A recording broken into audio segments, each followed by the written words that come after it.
SKT Gold and Diamonds Swarna Vaibhavam. Polki Gold Jewelry pi no wastage, no making charges. Diamonds కేవలం 49,999 రూపాయలు మాత్రమే.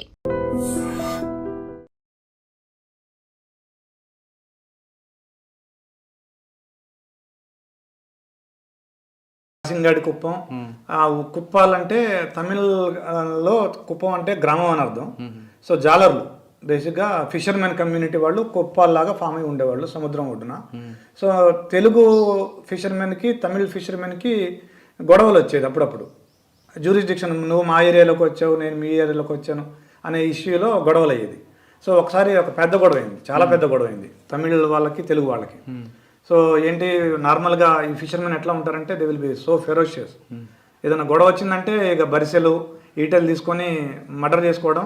ఇంకొకటి ఏంటంటే వాళ్ళకి ఛాన్స్, ఎవరైనా ఒక నలుగురు కనుక సముద్రంలోకి వెళ్తే వాళ్ళని ఒక 10 మంది రౌండప్ చేసేవాళ్ళు. సముద్రంలో కదా వాళ్ళకి సపోర్ట్ దొరికేది కాదు. సో ఎవరో ఒకరిని చంపేసి లేదంటే ఆ నలుగురిని కూడా చంపేసి ఆ నీళ్ళలోనే బొచ్చిపెట్టి వెళ్ళిపోయేవాళ్ళు. అంత ఫెరోషియస్ ఉండేవాళ్ళు. సో చాలా అంటే మేము కనుక టైమ్లీ రెస్పాండ్ కాకపోతే ఒక 10-15 బాడీలు వేసిపోయే పరిస్థితి. బట్ వెంట they my CIs, my SIs, దాదాపు ఒక 100 మంది స్టాఫ్ వెళ్ళి అక్కడికి వెళ్ళి కూర్చొని ఒక 5 రోజులు అక్కడే ఉండి వాళ్ళతో మాట్లాడి చర్చలు జరిపి అక్కడి నుంచి ఆ లోకల్ డిఎస్పీ గారు కూడా వచ్చినారు. ఆయన పేరు కూడా నాకు ఇప్పటికే గుర్తు, జాషువా ఆయన పేరు. ఆయన నేను ఇద్దరం మాట్లాడి ఆ సమస్యని సాల్వ్ చేయడం జరిగింది. అంటే గూడూరులో ఇంకొక ప్రాబ్లం ఉందండి. ఒక ఎస్ఐ చేసిన మిస్టేక్ వల్ల ఒక నేరస్తుడు డెడ్ బాడీస్ని తీసుకొచ్చి డంపింగ్ చేసేవాడు. మీకు ఐడియా ఉందా కేసు? ఎక్సలెంట్ అండి, you're up to the mark. నేనే చెప్దాం అనుకున్నాను అది. That's a sensational case. అవును, ఎస్ఐ మీద కోపంతో. That's a sensational case, really sensational case. You did your exercise well, I appreciate you. Thank you. So అది నేను ఫస్ట్ నుంచి చెప్తాను. అది నేను మార్నింగ్ షటిల్ ఆడే అలవాటు ఉండేది అప్పట్లో నాకు. నేను షటిల్ ఆడుతున్నాను 7 o'clock. I got a call from my Tada SI. So shuttle ఆడుతున్నాను కదా, ఫస్ట్ కాల్ లేపలేదు. సరే నార్మల్గా చేసి ఉంటాడులే, సెకండ్ కాల్ చూద్దాం, షటిల్ అయిపోయాక మాట్లాడదాం అనుకున్నాను. He immediately called me, second call. అది పోయి లేపేలోపు 3వ కాల్ చేసినాడు. అరే సంథింగ్ ఈజ్ దేర్ అని I lift the call and I talk to him. So sir ఆయన అన్నాం ఫస్ట్ మాట, సార్ 3 మర్డర్లు అయినాయి సార్ అన్నాడు. I was shocked. 3 మర్డర్లు, ముగ్గురిని చంపారు, 3 మర్డర్లు ఎక్కడైనా బస్సులో అయినాయి సార్ అన్నాడు. అంటే అప్పుడు నాకు వచ్చిన ఫస్ట్ థాట్ ఇదేదో ఫ్యాక్షన్ మర్డర్ అయి ఉంటుంది, ఎందుకంటే మాకు కడప ఇవన్నీ దగ్గర గూడూరుకి. సో ఫ్యాక్షన్ మర్డర్ అయి ఉంటుందని నేను అనుకుంటున్నాను. మళ్ళీ ఆయన చెప్పాడు, సార్ ఒకళ్ళకొకళ్ళకి సంబంధం లేదు సార్ అన్నాడు. 3 వ్యక్తులు చనిపోయిన వాళ్ళకి ముగ్గురికి ఎలాంటి సంబంధం, రిలేషన్ లేదు, బస్సులో చనిపోయారు. I was shocked. సో ఇమ్మీడియట్గా ఇంటికి వెళ్ళి వితిన్ 10 minutesలో నేను మళ్ళీ వెళ్ళిపోయాను. By 8:30 or below 9 I was there in the scene. అక్కడి నుంచి దాదాపుగా 100 kilometers వెళ్ళిపోయాను. వెళ్ళిపోయి చూస్తే ఆ bus it's a pool of blood. Bus నిండా రక్తం. ఏం జరిగిందని తెలుసుకుంటే ఎర్లీ మార్నింగ్ 4:30 ఆ బస్సు విజయవాడ నుంచి చెన్నై పోతుంది. విజయవాడ నుంచి చెన్నై పోయే బస్సులో ఎర్లీ మార్నింగ్ 4:30కి తడ పోలీస్ స్టేషన్ దాటగానే జస్ట్ మన స్టేట్ బోర్డర్కి కొద్దిగా ముందు ఒక మనిషి లేచి ముగ్గురిని సీట్లోంచి లేచి ముగ్గురిని టపాటపా పొడిచేసి ఆ గలాటాలో బస్సు కొద్దిగా స్లోగానే దిగేసి వెళ్ళిపోయాడు. అది జరిగింది. ఒకతనేమో ఇక్కడ పొడిచాడు ఫస్ట్ అతన్ని, రెండో అతన్ని ఇక్కడ పొడిచాడు, మూడో అతన్ని ఇక్కడ కట్ చేస్తే అతనికి వైటల్ ఆర్గాన్స్ ఏమీ డ్యామేజ్ కాలేదు, ఆ బ్లడ్ లాస్తో చనిపోయాడు. అయ్యో, 3 చనిపోయారు. అతను ఆల్మోస్ట్ బ్రాడ్ హాస్పిటల్కి పోయా చనిపోయాడు, 3వ వ్యక్తి. అయితే ఆ ఇన్సిడెంట్లో అసలు పెద్ద సర్ప్రైజింగ్ ఏంటంటే 3వ మనిషి మేము అప్పటి వరకు 2 చనిపోయారు అనుకున్నారు. ఫస్ట్ ఒక 20 నిమిషాల పాటు చాలామంది 2 చనిపోయారు అనుకుంటున్నారు. 2కి ఒకతను చనిపోయాడు, ఒకతను దాదాపు చనిపోయే స్టేజ్లో ఉన్నాడు అనుకుంటున్నారు. 3వ వ్యక్తి అలా సీట్లో కూర్చొని ఉన్నాడు. అందరు లేచినా అతను లేవట్లేదు, ఇలా ఉన్నాడు. తీరా వెళ్ళి కదిపితే ఇక్కడ గాయం ఉంది, అతనికి చనిపోయాడు. So it's a ghastly incident, ghastly scene. So వెళ్ళాము, కూర్చున్నాము. చాలా పెద్ద ఇన్సిడెంట్. డీజీపీ గారు మాట్లాడారు నాతోటి, ఐజీ గారు ఇమీడియట్గా సీన్కి రష్ అయ్యారు, ఎస్పీ గారు వచ్చారు.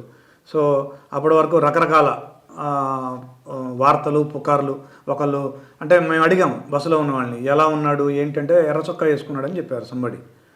అంటే అది 4:30 ఎర్లీ మార్నింగ్, బస్సులో లైట్లు కూడా ఏమీ లేవు. మరి వాళ్ళు ఏం చూసారో ఏం చెప్పారో ఎర్ర చొక్కా అని చెప్పారు. తర్వాత మేము ఆ ఎర్ర చొక్కా అనేది కొద్దిగా అలా స్ప్రెడ్ అయ్యాక ఇక ఒకతనేమో రైల్వే ట్రాక్ ఏమిటి ఎర్ర చొక్కా అతను పరిగెత్తున్నాడని ఒకళ్ళు చెప్తారు, ఒకతను అడవుల్లోకి పోయాడు, పక్కనే ఫారెస్ట్ ఉంటుంది, ఆ ఫారెస్ట్లోకి పోయాడని కొద్దిమంది చెప్తారు. అలాగా అసలు ఇంకా వీఆర్ క్లూలెస్.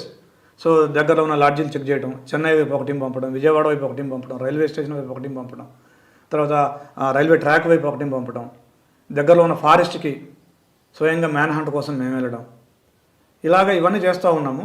చేస్తూ ఉంటే ఆఫ్టర్ పోస్ట్ మార్టం రిపోర్ట్ మాకు చెప్పింది ఏంటంటే, ఒక పదునైన ఒక ఆపరేషన్ చేసేటువంటి స్కాల్పెల్ అలాంటిది వాడి హత్య చేసి ఉండొచ్చు అని పోస్ట్ మార్టం రిపోర్ట్ ఇచ్చారు.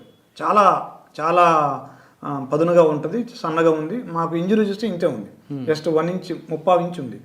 సో పోస్ట్ మార్టం డాక్టర్ ఇచ్చిన ఒపీనియన్ ఏంటంటే, మేబీ మెడికల్ ఫీల్డ్తో టచ్ ఉన్న వ్యక్తి మేబీ డాక్టర్ అయి ఉండొచ్చు, ఆ ఆపరేషన్కి వాడే సిజర్స్ ఆ కత్తి వాడి చేసి ఉండొచ్చు అనేది ప్రైమరీ ఒపీనియన్. సో దాన్ని బేస్ చేసుకుని మేము మళ్ళీ మెడికల్ ఫీల్డ్ వైపు ఎవరున్నారు మెడికల్లో ఎవరైనా అంటే, it may be A psycho act, it will be A psycho act. ఒకేసారి ముగ్గురిని చంపడం అంటే నార్మల్ మనుషులు చంపలేరు. సో ఆ మెడికల్ ఫీల్డ్లో ఎవరైనా సైకోస్ ఉన్నారా, ఫ్యామిలీ ప్రాబ్లమ్స్ ఉన్న వాళ్ళు ఎవరైనా ఉన్నారా, సైకలాజికల్ ప్రాబ్లమ్స్ ఎవరైనా ఉన్నారా, అలాగలాగా చెక్ చేసుకుంటూ వస్తున్నాము. కొంతమంది సస్పెక్ట్స్ వచ్చినారు, వాళ్ళని వెరిఫై చేసినాము, బట్ వీఆర్ క్లూలెస్. అలాగలాగా ఒక 2-3 డేస్ గడిచిపోయింది. గడిచిపోయిన తర్వాత స్లోగా ఆ ఇంటెన్సిటీ తగ్గింది. ఎస్పీ గారు వెళ్ళిపోయినారు, ఐజీ గారు వెళ్ళిపోయినారు, ఫోర్స్ కూడా బయట నుంచి వచ్చిన ఫోర్స్ కూడా వెళ్ళిపోయింది. అప్పుడు నేను, మా సిఐ, మా ఎస్ఐ తడా పోలీస్ స్టేషన్లో కూర్చొని ఆలోచిస్తున్నాం ఏమై ఉండొచ్చు, ఎలా అయి ఉండొచ్చు అంటుంటే, అప్పుడు మా ఎస్ఐ ఒక చిన్న క్లూ చెప్పాడు. సార్, నేను హైదరాబాద్ నుంచి ఒక మనిషిని పిలిపించి ఒక కేసు విషయంలో బాగా ఒత్తిడి చేశాను సార్. దాంతో అతను నాకు ఒక మెసేజ్ పెట్టాడు సార్, నీ సంగతి చెప్తాను, నీ ఉద్యోగం పెట్టాడు చేస్తా అని నాకు మెసేజ్ పెట్టాడు. అతని మీద ఎందుకో నాకు కొద్దిగా డౌట్ ఉంది, అతను మెడికల్ ఫీల్డ్లో ఉన్నాడు సార్ అన్నాడు. అంటే సో ఇమీడియట్గా ఆ కేసు డీటెయిల్స్ తీసుకున్నాం. ఈ ఎస్ఐ అంతకుముందు మనుబోలు అనే పోలీస్ స్టేషన్లో పనిచేసేవాడు. అక్కడి నుంచి తడా పోలీస్ స్టేషన్కి ట్రాన్స్ఫర్ మీద వచ్చాడు. ఆ మనుబోలు పోలీస్ స్టేషన్లో ఉన్నప్పుడు ఒక అమ్మాయిని ఒక అతను హైదరాబాద్లో వేధిస్తుంటే, ఆ అమ్మాయి మనుబోలు అమ్మాయి, ఆ అమ్మాయి వచ్చి ఇక్కడికి వచ్చి కంప్లైంట్ చేసింది. సో అది ఇష్యూ. సో అప్పుడు ఆ హైదరాబాద్ నుంచి ఆ మనిషిని పిలిపించి మన పోలీసు కొద్దిగా గట్టిగా కౌన్సిలింగ్ ఇచ్చినారు. దాంతో అతను అది మనసులో పెట్టుకున్నాడు. మనసులో పెట్టుకుని ఎస్ఐకి మెసేజ్లు పెట్టడం స్టార్ట్ చేశాడు, ఆ అమ్మాయికి కూడా మెసేజ్లు పెట్టడం స్టార్ట్ చేశాడు. సో ఆ నెంబర్లు తీసుకున్నాం, ఆ అమ్మాయికి ఏమేమి నెంబర్లు పెట్టాడో ఆ నెంబర్లు పెట్టి తీసుకుంటే దాదాపు 7-8 నెంబర్ల నుంచి పెట్టాడు. ఆ 7-8 నెంబర్లు కూడా పనిచేయడం లేదు. అతను తరచుగా నెంబర్లు మార్చేవాడు. కానీ ఆ అమ్మాయి ఒక క్లూ ఇచ్చింది, ఒక దగ్గర పనిచేస్తున్నాడు సార్, ఒక ల్యాబ్లో పనిచేస్తున్నాడు అతను అని క్లూ ఇచ్చింది. ఆ ల్యాబ్కి వెళ్ళాం మేము. ఆ ల్యాబ్కి వెళ్తే అక్కడ బంద్ చేశాడు ఉద్యోగం. బంద్ చేసి విజయవాడకు వచ్చాడు. జస్ట్ ఒక 2 months ముందు వచ్చాడు. ఇన్సిడెంట్ జరగడానికి 2 months ముందు విజయవాడకి ట్రాన్స్ఫర్ అయ్యాడు. అతను వచ్చేసినాడు, ఉద్యోగం మానేసి ఇక్కడ కొత్త ఉద్యోగం ఎత్తుకున్నాడు. సో విజయవాడలో మళ్ళీ అక్కడి నుంచి తీసుకొని వచ్చి విజయవాడలో ఎక్కడున్నాడు ఏంటి అంటే, మాకు విజయవాడలో కూడా క్లూ దొరికింది, సో అండ్ సో దగ్గర ఉన్నాడు, సో అండ్ సో హాస్పిటల్లో పనిచేస్తున్నాడని. మళ్ళీ అక్కడ పనిచేస్తే అక్కడ కూడా ఉద్యోగం పనిచేశాడు. పనిచేశాడు, ఫోన్ నెంబర్ లేదు, ఫోన్ వాడట్లేదు.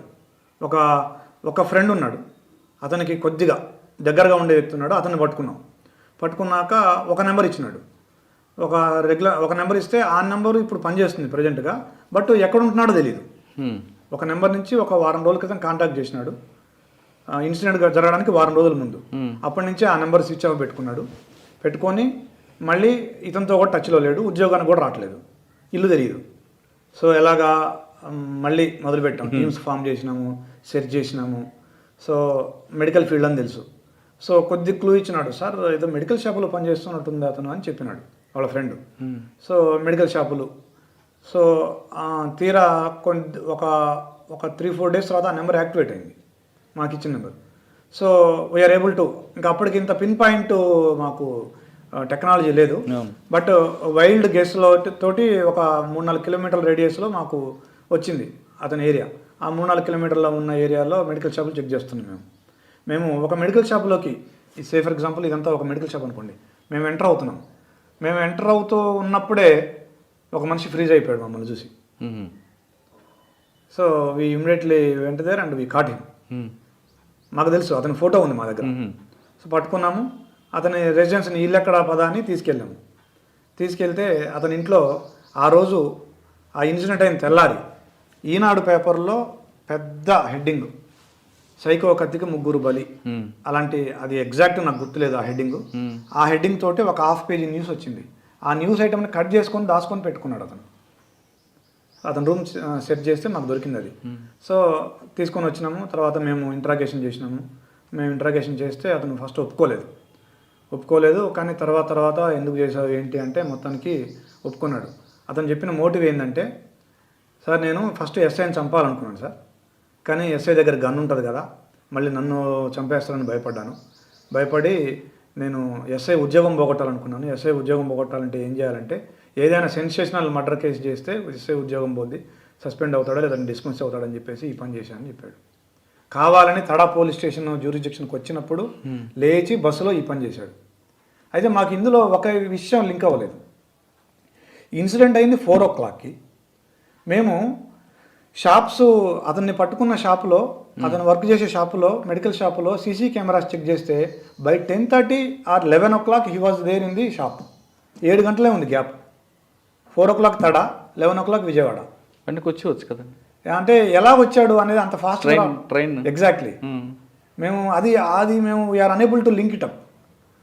బట్ తర్వాత మేము నవజీవన్ ఎక్స్ప్రెస్ అనేది ఒక ఎక్స్ప్రెస్ ఉంది, 6:30కి గూడూరు, 10:30 విజయవాడ. అందులో వచ్చి ఉండొచ్చు. దానికి అది మాకు ఆ ఫ్లాష్ అయ్యి అతను అడిగాము. He confuse, he admitted it. నేను అట్లనే వచ్చాను సార్. వచ్చి వెంటనే మళ్ళీ షాప్కి వచ్చాను ప్రూఫ్ కోసం. అతను చాలా ఇంటెలిజెంట్గా మళ్ళీ ప్రూఫ్ ఎలిబి సృష్టించుకున్నాడు. షాప్లో ఉన్నాడు వచ్చి. కావాలని నేను మళ్ళీ ఎస్ఐ మీద కోపంతో ముగ్గురిని చంపేశాడు. కేసు, చాలా సెన్సేషనల్ కేసు. అది నిజంగా నా కెరీర్లోనే నిజంగా గుర్తుండిపోయే కేసు. చాలా బాధాకరం, చాలా దురదృష్టకరం ముగ్గురు చనిపోవడం. బట్ పాపం వాళ్ళకి అమాయకులు, ఎలాంటి సంబంధం లేకుండా, ఎలాంటి అసలు చచ్చిపోతామనే ఆలోచన లేకుండా నిద్రలో ఉంటే జస్ట్ ఒక సైకో యాక్ట్ తోటి చనిపోయారు. గూడూరులో ఇంకా మీకు బాగా గుర్తుండిపోయింది? గూడూరులో ఇంకా అంటే గూడూరు నిజంగా అంటే మంచి వర్క్ ఎక్స్పీరియన్స్. అది it's a memorable place. People are good, people are friendly. ఇప్పటికీ నాతోటి చాలామంది టచ్లో ఉంటారు. దే విల్ మంచిగా మాట్లాడుతుంటారు. ఇంకోటి ఏంటంటే, ఇప్పుడు మనం తిరుపతి పోతే ఖచ్చితంగా అక్కడ వెళ్ళి ఫ్రెండ్స్ని కలిసి వస్తూ ఉంటాం ఆన్ ది వే కాబట్టి. So I have some good memories with Gudur. Okay. Gudur తర్వాత మామ్నూరుకి వచ్చాను. Mamnoor sub division, Warangal urban జిల్లా. వరంగల్ అర్బన్ జిల్లాలో మామ్నూరు సబ్ డివిజన్కి వచ్చాను. అక్కడ ఏముందండి మీ మెమరీ? అక్కడ దాదాపుగా ఒక 2 ఏళ్ళు పనిచేశాను. అది స్టేట్ డివైడ్ అయ్యే టైం 2013 మే నుంచి 2014 నవంబర్ వరకు చేశాను. ఆ టైంలో చిన్న సబ్ డివిజన్, బేసిక్గా 8 పోలీస్ స్టేషన్స్ ఉండేవి. అర్బన్ వరంగల్, మనకి అప్పుడే వరంగల్కి పొలిమేర పోలీస్ స్టేషన్స్, గీసుకొండ కానివ్వండి, సంగెం కానివ్వండి, వర్ధనపేట కానివ్వండి, మామూలు ఇట్లాంటివన్నీ ఉండేవి. సో అక్కడ ఆ టైంలో ఎలక్షన్స్ వచ్చినాయి. Assembly elections, parliament elections, local body elections, వీటన్నిటిని కూడా సక్సెస్ఫుల్గా ఎలాంటి ఇబ్బంది లేకుండా కూడా కంప్లీట్ చేయడం జరిగింది. అప్పుడు వెంకటేశ్వరరావు గారు ఎస్పీ ఉండేవారు, వెంకటేశ్వరరావు గారు. సో అక్కడ ఎలాంటి ఇబ్బంది లేకుండా చేసుకోవడం జరిగింది. తర్వాత ఖమ్మమా? ఆ తర్వాత దాదాపు ఒక 10 నెలల పాటు ఐఎస్డబ్ల్యూలో ఉన్నాను, సీఎం సెక్యూరిటీ గ్రూప్లో ఉన్నాను. ఆ తర్వాత అక్కడి నుంచి ఖమ్మం వెళ్ళాను. ఖమ్మం రూరల్, ఖమ్మం అంటే నేను వెళ్ళినప్పుడు ఖమ్మం డిఎస్పీ అండి. అది I was the last Khammam DSP, deputy superintendent of police. అప్పటికి ఇంకా కమిషనరేట్ కాలేదు ఖమ్మం. ఖమ్మం జిల్లాగానే ఉండేది. ఖమ్మం జిల్లాలో ఖమ్మం డిఎస్పీగా వెళ్ళాను, ఖమ్మం డిఎస్పీ. దెన్ ఆ తర్వాత ఖమ్మం టౌన్ ఏసీపీగా, రూరల్ ఏసీపీగా డివైడ్ అయింది అది. అచ్చా సార్, ఖమ్మంలో ఎక్కువ రౌడిజం ఉంటుంది. మీరు రౌడీ నుంచి కంట్రోల్ చేయడానికి ఏం చేశారు? రెండోది, పబ్లిక్తో ఎక్కువ ఇంటరాక్ట్ అవ్వాలి, రోజు పబ్లిక్తో మీటింగ్ పెట్టుకోవడం అనేది మీ రికార్డ్ చూపిస్తుంది. దాని వెనక ఉద్దేశం ఏంటి? నెంబర్ 2. నెంబర్ 3, అక్కడ 2 ఉన్నారు పులులు. ఆ 2 పులుల మధ్యన విభేదాలు ఉంటాయి. ఆ 2 పులులను కంట్రోల్ చేయడం ఏ విధంగా చేస్తారండి? పొలిటికల్ పులులు ఒకటండి. ఇప్పుడు ఖమ్మంలో రౌడీయిజం అనేది అంటే ఎనీ అర్బన్ ఏరియాలో, ఇప్పుడు ఎక్కడైనా కానీ, ఇప్పుడు మీకు ల్యాండ్ వాల్యూస్ ఎక్కువ దగ్గర కానివ్వండి, లేదంటే అర్బన్ కంగ్లమరేషన్ కానివ్వండి, రౌడీయిజం అనేది వీళ్ళు ఎందుకంటే స్వార్థంతో వాళ్ళు మేము ఏదో కొద్దిగా బెదిరించి ఫైనాన్షియల్ బెనిఫిట్ పొందాలని వాళ్ళు ట్రై చేస్తుంటారు.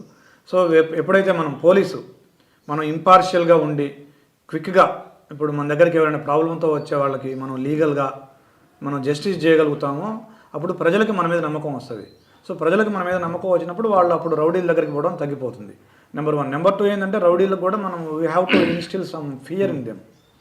మనం పోలీసు ఊరుకోరు. మనం కానీ ఎవరైనా ల్యాండ్ కబ్జా చేసినా కానీ, ఎవరి మీద దౌర్జన్యం చేసినా కానీ, లేదా ఆడపిల్లల్ని వేధించినా కానీ పోలీసు ఊరుకోరు, మన మీద యాక్షన్ తీసుకుంటారు, మన మీద రౌడీ షీట్ ఓపెన్ చేస్తారు అనేది కనుక ఆ రౌడీల్లో మనం ఆ భయం ఇన్స్టిల్ చేయగలిగినప్పుడు తప్పకుండా వాళ్ళు కంట్రోల్లో ఉంటారు. దానికి మనం రెగ్యులర్గా కౌన్సిలింగ్ చేయడం, ఎవరైనా వాళ్ళ పరిధిని దాటి ప్రవర్తించినప్పుడు వాళ్ళకి మనం పోలీస్ మార్కు ట్రీట్మెంట్ ఇవ్వడం, వాళ్ళ మీద ఎఫ్ఐఆర్లు చేయడం, రౌడీ షీట్ ఓపెన్ చేయడం, అవసరమైతే పీడీ యాక్ట్ చేయడం, అట్లాంటివి బాగా చేశాము. దాంతో రౌడీయిజం చాలా వరకు నేను ఉన్నంతకాలం కూడా ఎవరు కూడా రౌడీయిజం తోటి కంప్లైంట్ చేయడం కానీ లేదా రౌడీయిజం ఉందని చెప్పడం కానీ జరగలేదు. And for more videos, Please subscribe to iDream. Please subscribe to iDream. Please subscribe iDream. And please subscribe to iDream. For more videos, subscribe to iDream. please like, share and subscribe to the channel. Congratulations, iDream. Subscribe to iDream. Subscribe to iDream. So subscribe to iDream Media. iDream ki iDream team andarki huge congratulations. Please subscribe iDream Media. Please subscribe to iDream. Subscribe iDream. Please subscribe to iDream. iDream అంటే నా కళల ఛానల్ను subscribe చేసుకున్న నోరు తిరుగుతలేదు, మీరైతే గంట గుర్తు కొట్టండి. For more such videos, please subscribe to iDream. Subscribe to iDream. Please subscribe to iDream. Please subscribe iDream Media. Please do subscribe to iDream. Please subscribe to iDream Media. For best entertainment and information, please subscribe iDream.